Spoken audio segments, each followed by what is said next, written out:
मुरंबा मालिकेच्या आजच्या भागामध्ये आपण पाहणार आहोत की साई रमाला समजावत असतो आणि या जुन्या गोष्टींमध्ये इतकी अडकून राहू नको असं देखील म्हणतो। त्यावर रमाला काही झालं तरी भूतकाळात घडलेल्या घटना या विसरता येत नसतात, कारण ती त्या आठवणींमध्ये जरा जास्तच रमलेली असते आणि त्यामुळेच ती आता म्हणत असते की हे सगळं विसरणं इतक्यात तरी शक्य नाही, तू म्हणत असलास तरीसुद्धा, असं देखील आता रमा ही साईला म्हणते। ती सांगताना त्याला असं सांगत असते की मी अक्षयला विसरले आहे पण माझ्या मुलीला नाही, कारण ती शेवटी आई आहे आणि आई आपल्या मुलांना कधीही विसरत नसते, असं बोलून ती आता पुढे जाते। पण आता साई जो आहे तो म्हणत असतो की नाही, तू अजूनही त्याच विचारांमध्ये आणि त्याच सगळ्या ह्याच्यामध्ये अडकलेली आहेस, हे सुद्धा मला दिसतंय, असं तो बोलत असतो। पण रमा त्याला हसून उत्तर देते आणि म्हणत असते की चला आता कामाला लागायला हवं, आणि असं बोलून ती दोघंही जण आता पुढे कामाला जातात। तर तिथे एक लहान मुलगा जो असतो तो शाळेतला तिथेच असतो, तर दुसरीकडे मात्र जी आरोही असते तिला मात्र आता तिच्या आईची आठवण येत असते। त्याच वेळेला स्कूल सुटलेली असते, ती आता तिच्या मित्राला विचारत असते की मी ओके आहे ना, म्हणजेच माझे केस वगैरे ठीक आहेत ना, नाहीतर बाबाला कळेल की मी शाळेत मारामारी केली ते, नाहीतर मोठा प्रॉब्लेमच होऊ शकतो, तो मग टेन्शन घेईल उगाचच, आणि आईचं नाव काढलं ना की त्याला खूप जास्त वाईट वाटतं, मला ना त्याला टेन्शन नाही द्यायचे, असं काहीसं ती आता म्हणत असते। त्यावर तिचा मित्र तिला सांगतो की नाही गं, काहीच नाही दिसत आहे, चल। तर दुसरीकडे मात्र रमाला एक छोटा मुलगा त्या संस्थेमध्ये भेटलेला असतो आणि त्याने स्वतःची सँडलसुद्धा नीट घातलेली नसते आणि म्हणूनच रमा त्याला मदत करत असते। रमा त्याला म्हणत असते की हे बघ, हे असं घालायचं, थांब मी तुला घालून देते, आणि असं बोलून ती त्याचे लाड करत असते, त्याला माया लावत असते, त्याला ते शूजसुद्धा नीट घालून देते। तर हे सगळं काही साई लांबून पाहत असतो। त्यानंतर साई म्हणत असतो की तू आत्ताच म्हणालीस ना की या सगळ्यात ना तू बाहेर पडत आहेस म्हणून, पण तुझ्या या सगळ्या वागण्याकडे बघून मला वाटत नाही आहे। त्यावर आता रमा म्हणत असते की म्हटलं म्हणून झालं नाही रे, काही झालं तरी तू माझा पोटचा गोळा होता, मी तिला कसं विसरू, माझ्या जवळून माझ्या समोरून त्यांनी तिला नेलंय, मग माझ्यासाठी किती मोठं धक्का होता तो, तरीसुद्धा मी माझं बाळ त्या इरावतीला दिलं, आणि आजपर्यंत मी माझ्या बाळाला सुद्धा माझ्या हातात घेतलेलं नाही, त्याला पाहिलेलं नाही आहे, मग मला किती वाईट वाटत असेल याचा विचार तरी तू करतोयस का?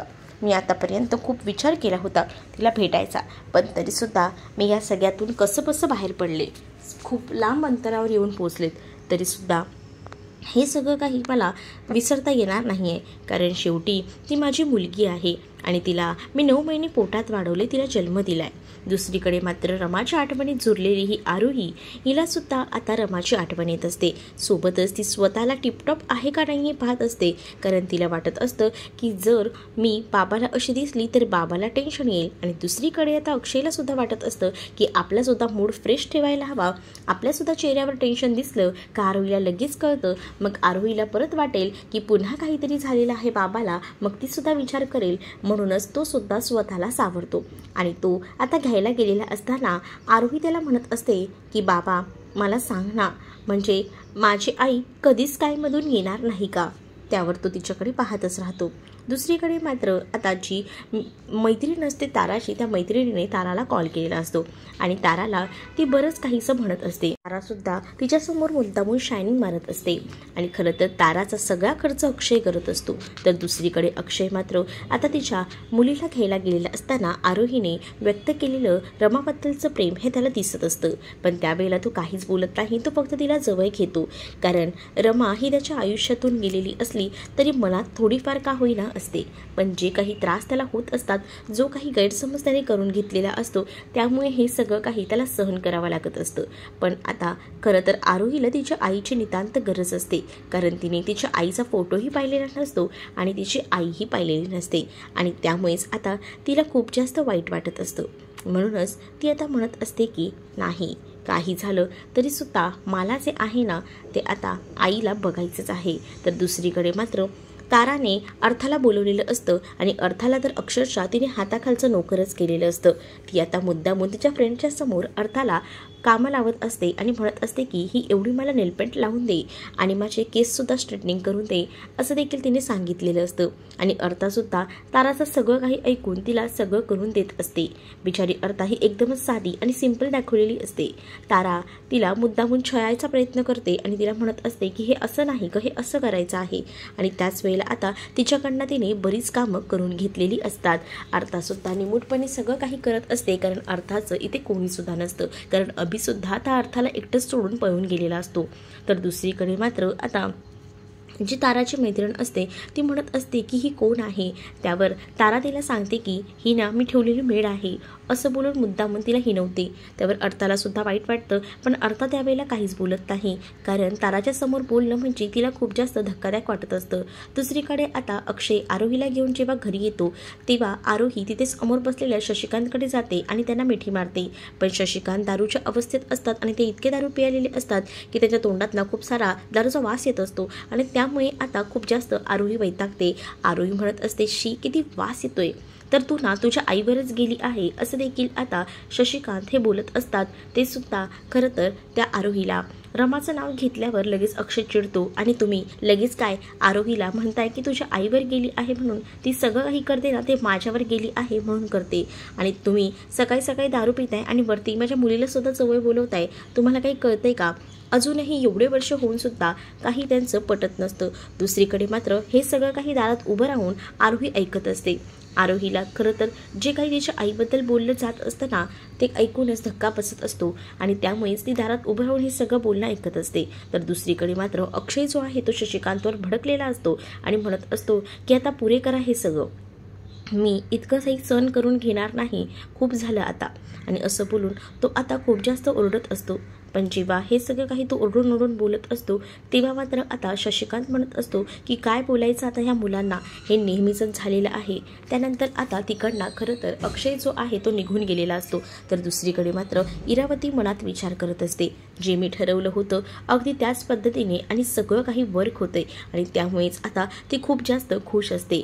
शशिकांत मात्र म्हणत असतात की हे ना नेहमीचंच झालेलं आहे, म्हणजेच ह्यांचं जे काही चालू आहे ना ते कुठेतरी थांबायला हवं असंच आता तो म्हणत असतो. पण इरावतीच्या मात्र डोक्यात बरेच विचार सुरू असतात आणि त्यामुळेच आता ती म्हणत असते जे काही चाललंय त्यामध्ये आपला फायदा आहे आणि ती स्वतःचा फायदा या सगळ्यामध्ये जास्तीत जास्त करून घेत असते. आणि म्हणूनच आता ती जो काही फायदा स्वतःचा जास्तीत जास्त करून घेत असते त्यामुळेच खरं तर आता आनंद जो काही इरावतीला होत असतो. दुसरीकडे अण्णा जे आहेत ते रमाला समजवत असतात आणि म्हणत असतात की खरंच तू ना माझं सगळं काही करतेस, एखादी पोटची मुलगी करते ना तसं. तेव्हा रमा म्हणते मग काय झालं, मी तुमची पोटची मुलगी नसली तरीसुद्धा तुम्ही मला वडिलांप्रमाणे आहात, कारण मला माहिती आहे ना माझ्या आयुष्यात जेव्हा कठीण प्रसंग होता तेव्हा तुम्ही मला साथ दिलेली आहे. तर दुसरीकडे अण्णासुद्धा म्हणत असतात की 7 वर्षाआधी माझासुद्धा इतका मोठा अपघात झाला होता की काय सांगू, त्यातून मला सावरणं शक्यच नव्हतं. सगळीजणं रस्त्यावर पाहत राहिले होते, पण तेव्हा तू पुढे सरसावलीस आणि मला मदत केलीस आणि म्हणूनच आज मी तुझ्या समोर हा जिवंत दिसतोय. आणि म्हणूनच मी तेव्हा ठरवलं की तुला एकटीला कुठेही सोडणार नाही, तूच माझी मुलगी असशील असं देखील आता ते म्हणत असतात. म्हणजे 7 वर्षाआधी घडलेली घटना ते सांगत असतात. रमाची आणि त्यांची ओळख कशी झाली आणि हे सगळं. रमासुद्धा आता म्हणत असते की मला लहान असताना माझे बाबा गेले, त्यामुळे बाबांचं प्रेम मिळालं नाही आणि आई सुद्धा मला अचानकपणे सोडून गेली आणि त्यामुळेच मला परकं वाटायला लागलं होतं. पण त्यावेळेला तुम्ही मला भेटलात आणि मला माझ्या जीवनाला अर्थ आला असं देखील आता रमा जी आहे ती बोलत असते. त्यावर अण्णांना सुद्धा बरं वाटतं. पण आता अण्णा रमाला म्हणत असतात की रमा मला एक हवं आहे गं, माझी इच्छा पूर्ण करशील का? रमा म्हणते बोला ना अण्णा, तुम्हाला काय हवं आहे, मी तुमच्यासाठी काही करायला तयार आहे. त्याच वेळेला अण्णा रमाला म्हणतात की तू ना मला फक्त इतकंच वाटतं की तू साईसोबत लग्न करावं. आता रमाला अण्णाने असं म्हटल्यानंतर इकडे मात्र आता रमाला जबरदस्त धक्का बसतो, कारण अण्णाने डायरेक्ट साईसोबत रमाला लग्न करायला सांगितलेलं असतं. रमा निशब्द झालेली असते, तिला काहीच बोलता येत नसतं. इकडे अक्षय आपलं काम करत असतो तर इरावती फोनवर बोलत असते. ती कंपनीमध्ये कोणाशी तरी बोलत असते आणि त्याच वेळेला अक्षय जो आहे तो आपलं काम करत असतो. तर त्यावेळेला इरावतीला तो जरा हळू बोलण्यासाठी सांगतो, कारण ती खूप जास्त लाऊडली बोलत असते. तर दुसरीकडे मात्र आता तारा आणि त्याचसोबत अर्था या दोघींची भांडणं झालेली असतात. त्यामुळे त्यांचा आवाजसुद्धा भयंकर आता वाढलेला असतो. तारा अर्थाला नावं ठेवत असते आणि हिने माझी केस जाळून टाकली असं काहीसं ती आता म्हणत असते. अर्था बिचारी शांत असते, कारण तारा तिच्यावर इतके आरोप करत असते ना की ते शब्दाच्या पलीकडले असतात. तर दुसरीकडे मात्र आता जो अक्षय असतो तो म्हणत असतो की नेमकं काय झालं आहे सांगाल का. पण आता जी तारा असते ती म्हणत असते की माझी आई या घरात नाही आहे म्हणून तुम्ही सगळीजणं माझ्यावर दुर्लक्ष करताय. पण बघा मी जेव्हा मिस वर्ल्ड होईल ना तेव्हा तुम्हा सगळ्यांना सांगेनच मी कशी मोठी झाली ते. पण त्यावेळेला तुम्हा लोकांना जराही क्रेडिट मी देणार नाही असं काहीसं ती म्हणत असते. अर्थाला खूप सुनावते. बिचारी अर्था रडत रडत आपल्या रूममध्ये निघून जाते.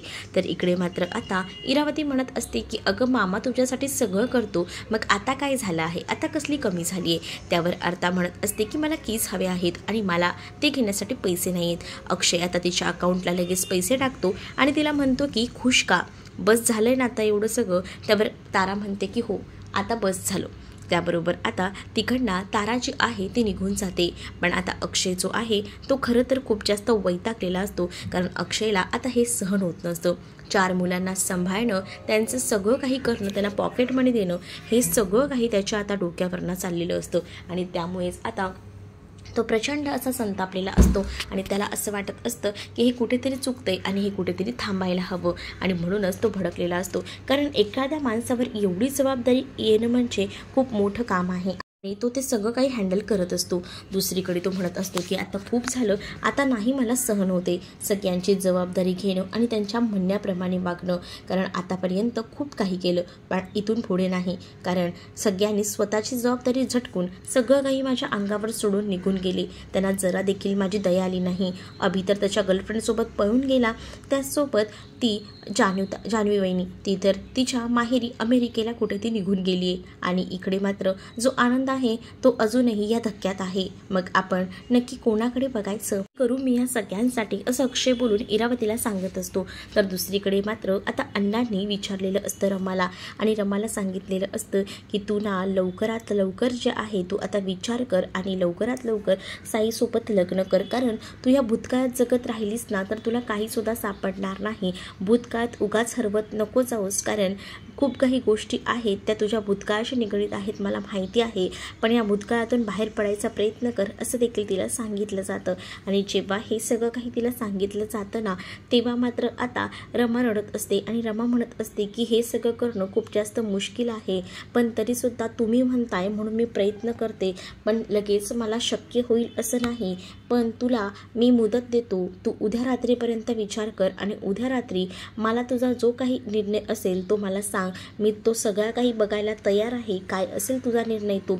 पण उद्या रात्री तू जो काही निर्णय घेशील तो पॉझिटिव्ह घेशील अशी सुद्धा मी आशा बाळगते असं देखील ती आता तो म्हणत असतो.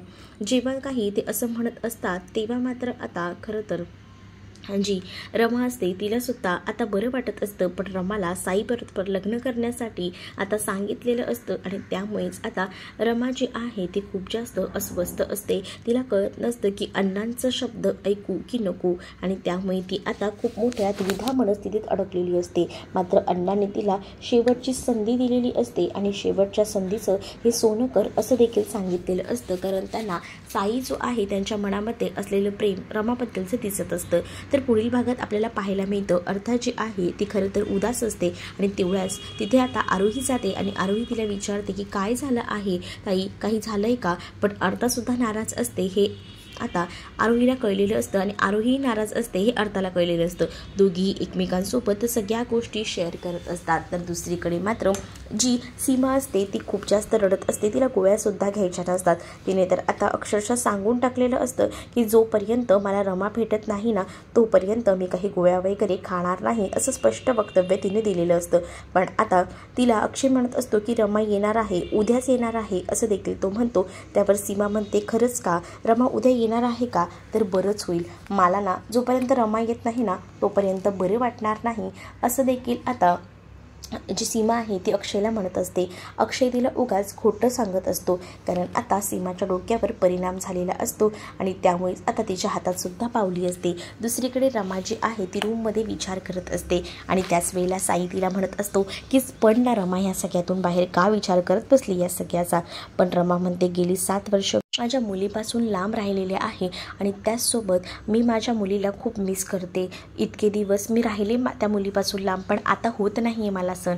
मला असं वाटते की तिला जाऊन भेटावं, तिला कडकडून मिठी मारावी, तिला जवळ घ्यावं, तिच्या सगळ्या इच्छा पूर्ण कराव्यात असंच मला वाटते. असं देखील आता रमा जी आहे ती सगळं काही साईला बोलत असते आणि साई देखील तिचं म्हणणं ऐकत असतो. आता रमा साईच्या मदतीने आरोहीला भेटायला जाईल का हे पाहणं तितकंच इंटरेस्टिंग असणार आहे. तुम्ही जर आपल्या चॅनलवर नवीन असाल तर आपल्या चॅनलला सबस्क्राईब नक्कीच करा. चला तर मग भेटूया पुढच्या भागामध्ये. तोपर्यंत टाटा बाय.